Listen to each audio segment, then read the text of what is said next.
गेल्या 15 दिवसापूर्वी संघर्ष योद्धा मनोज जरांगे पाटील यांच्या माध्यमातून जे आमरण उपोषण झालं आणि या उपोषणाच्या दरम्यान आपले रामभाऊ जमदाडे या इंदापूर तालुक्याचा बुलंद आवाज खऱ्या अर्थानं या उपोषणाला भेट देण्यासाठी आणि पाठिंबा देण्यासाठी त्या ठिकाणी गेले असता परतीच्या प्रवासामध्ये काळाने घाला केला आणि आपला एक इंदापूरचा ढाण्यावाग आपल्यापासून हिरावून घेतला.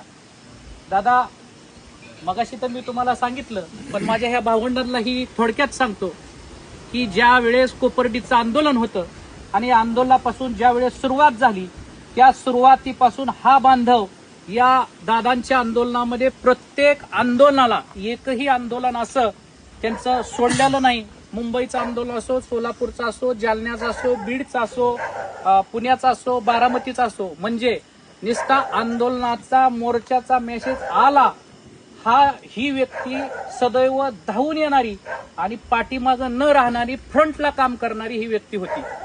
या व्यक्तीने इंदापूरचं 64 दिवसाचं उपोषण दादा आपण केलेलं होतं. 64 दिवसाच्या उपोषणामध्ये एकही दिवस असा नव्हता.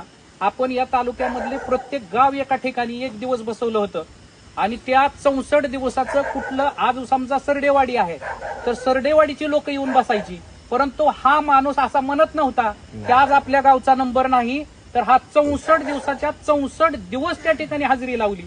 एक विषय असा होता, आंदोलनामुळे थोडीशी विपरीत घटना झाली होती, तर फ्रंटला राहून त्या आंदोलनाचं लीड करणारा आणि स्वतःच्या छातीवरती वार घेणारा हा कार्यकर्ता होता. हा कार्यकर्ता आपल्यातून निघून गेलाय. खऱ्या अर्थानं जमदाडे कुटुंबातली जरी व्यक्ती गेलेली असली तरी हा संपूर्ण महाराष्ट्रातल्या कुटुंबातली एक व्यक्ती गेल्यासारखं या ठिकाणी दुःख आहे आणि हे दुःख पचवण्यासाठी आणि हे दुःख सावरण्यासाठी मराठ्यांचा खरा बाप म्हणलं तरी वावगं ठरणारा बाप या ठिकाणी खंबीरपणे पाठीमागं उभा राहण्यासाठी आपल्या या ठिकाणी आलेले आहेत. दादा, तुम्ही या कुटुंबाच्या पाठीमागं 100% उभे राहणार आहे याची खात्री आम्हाला आहे. कारण महाराष्ट्रामध्ये आज महाराष्ट्रामध्ये छत्रपती शिवाजी महाराज असो, जिजाऊ साहेब असो, संभाजी महाराज असो, यांचा वसा आणि वारसा दादा तुम्ही खऱ्या अर्थाने चालवता. दादा, आम्ही व्हिडिओ तुमचं पाहत असताना आमच्या मनाला वेदना होत आहे.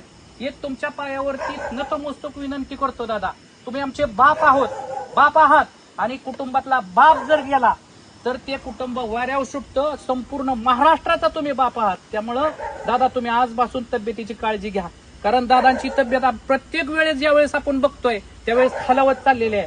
दादा, थोडंसं आंदोलन आपल्याला आरक्षण थोडं उशीर मिळालंय आता आणि थोडंफार जे राहिलंय आणखी उशिरा मिळू द्या, परंतु आमची हात जोडून विनंती आहे, तुम्ही आम्हाला पाहिजे. कारण तुम्ही जर असेल, लाखाचा पोशिदा जर असेल तरच प्रजा आहे आणि आम्ही आहे. त्यामुळे आपण काळजी घ्यावी. आणि दुसरी गोष्ट, या जमदाडे कुटुंबाची आज त्यांच्यावर काळाचा घाळा आलाय.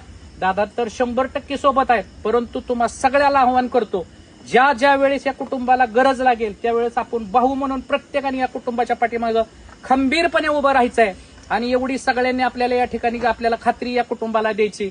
आणि कुटुंबाची माझी आई असेल, भाऊ असेल, त्यांचा वडील असतील, या सर्वांना सांगतो, दादा तर 100% आहेत, पण इंदापूरचा प्रत्येक घटक तुमच्या दारात येऊन ज्यावेळेस तुमच्यावर संकट येईल त्यावेळेस दादांच्या साक्षीने सांगतो, आम्ही सर्वजण दादांच्या आधी आम्ही इथं येणार आणि मग दादांना सांगणार, दादा असं असं झालंय. त्यामुळे तुम्ही कुठलीही प्रकारची काळजी करू नका. या ठिकाणी दादा या ठिकाणी वेळ करून आले. दौरा इतका मोठा होता, एवढं सोपं नाही. तुम्ही नुसता प्रवास बघा. आपण एखाद्या गावाला जात असताना प्रवास करतो, त्या गाडीतनं 2-3 वेळा पाण्याच्या बाटल्या खालीवर करायच्या म्हणलं तर एवढं सोपं नसतं.